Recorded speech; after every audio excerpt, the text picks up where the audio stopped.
Au nord de la République tchèque, on se bat contre un fléau gigantesque. L'expansion affolante d'une mine de charbon qui gagne sans cesse du terrain sur les habitations.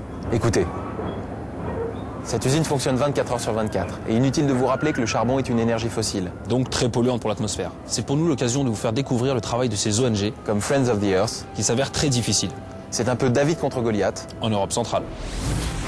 Orní Jiřetín est un petit village de 250 habitants au nord de la République tchèque, avec un beau château et une place tranquille. Seulement voilà, le château comme le village se situe au cœur d'une immense mine de charbon à ciel ouvert, qui ne cesse de s'agrandir au détriment des communes alentours. Conséquence toujours plus dramatique, les habitants sont délocalisés et leurs maisons détruites. Le propriétaire du château et le maire du village, tous deux contre le développement de la mine, viennent une fois de plus constater les dégâts du haut de la colline.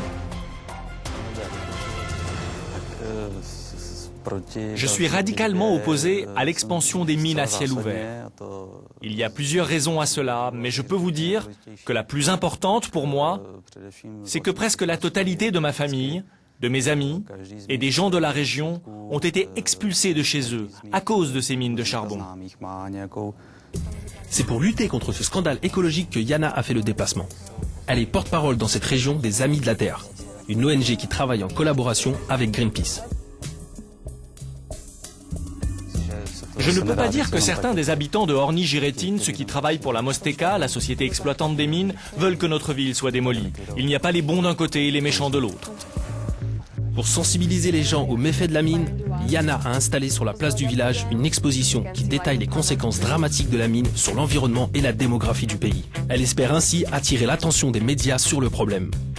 Quelle est exactement votre mission? Pouvez-vous nous expliquer? Je travaille pour l'association Amis de la Terre. Cela fait maintenant 4 ans que nous faisons une campagne de sensibilisation dans la Bohème du Nord.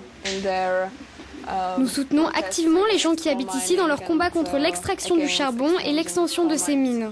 Voici le site sur cette carte. Ce sont les 3 mines de charbon à ciel ouvert, vous voyez? Et ces 3 municipalités sont menacées par l'extension des mines de charbon. C'est pour cela que nous menons notre campagne ici.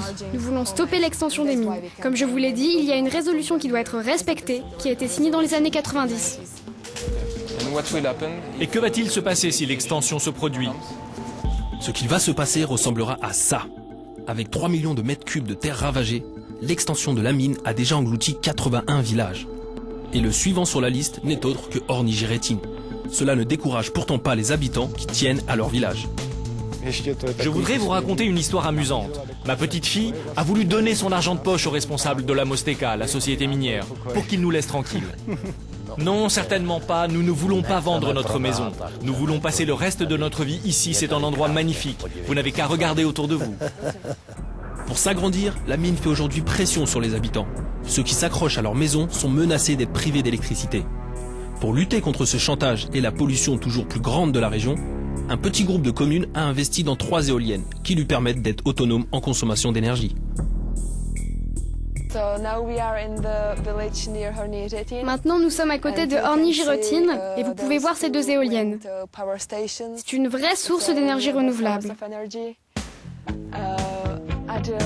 Cette énergie pour la commune de Orní Jiřetín, c'est la vraie solution. L'exemple des éoliennes peut-il être une source d'inspiration pour le village? Malheureusement, sans soutien politique, pas grand-chose ne semble pouvoir empêcher l'inexorable expansion de la mine. Cette initiative de Tariq et Nathanaël sera-t-elle retenue dans le panorama final?